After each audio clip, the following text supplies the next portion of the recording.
তো বন্ধুরা, তোমরা সবাই কেমন আছো? আশা করি ভালো আছো, সুস্থ আছো। তো আমিও ভালো আছি।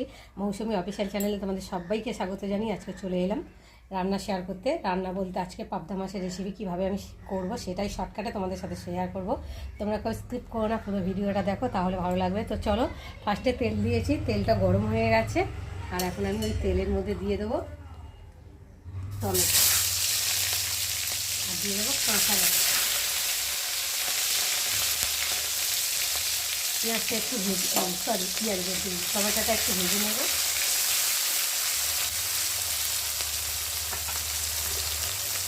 আর এবার দিয়ে দেবো স্বাদ মতো নুন,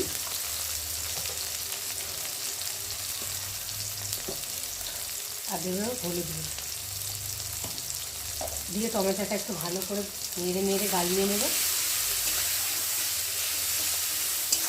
যতক্ষণ না টমেটোটা গলে যাবে ততক্ষণ নাড়তেই থাকবে।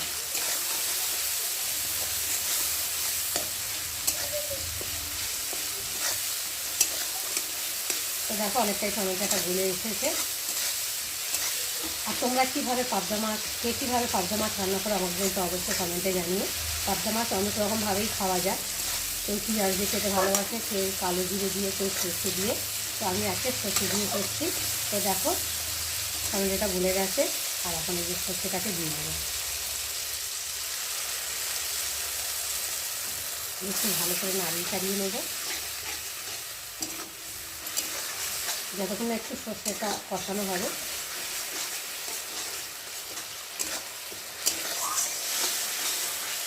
সর্ষেটা যদি কষানো থাকে তাহলে আমি এদিকে জলটা বাড়াবো রেডি করি।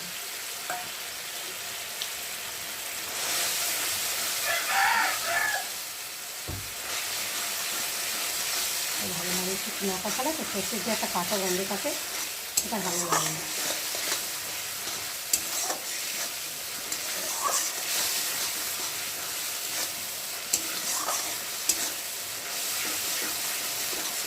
দেখো, নাড়তে নাড়তে অনেকটাই শুকিয়ে এসছে সর্ষেটা।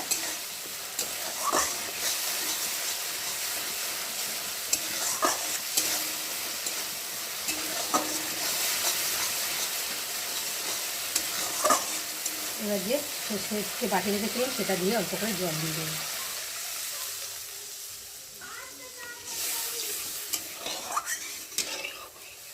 দেখো বন্ধুরা, ঝোলটা ভালোভাবে ফুটে গেছে, দেখতে পাচ্ছ। আর এখন এই যে ভেজে রাখা মাছগুলোকে দিয়ে ভালো করে ঝোলের সাথে একটু ফুটিয়ে নেব।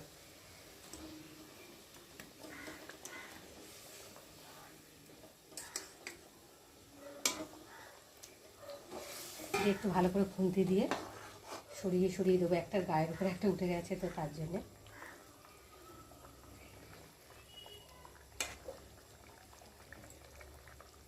দিয়ে আর এখন উপর দিয়ে ধনে পাতা কুচি ছড়িয়ে দেবো।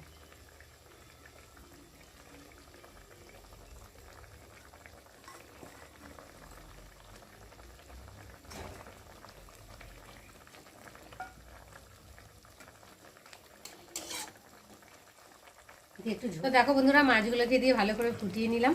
আর এবার নাবিয়ে নেব। তো দেখো, ঝোলটা অনেকটাই শুকিয়ে এসছে আর এই মাখো মাখো মতো হয়ে গেছে। তো বন্ধুরা, আজকে আমার পাবদা মাছের রেসিপি কেমন লাগলো তোমরা কিন্তু অবশ্যই কমেন্ট করবে।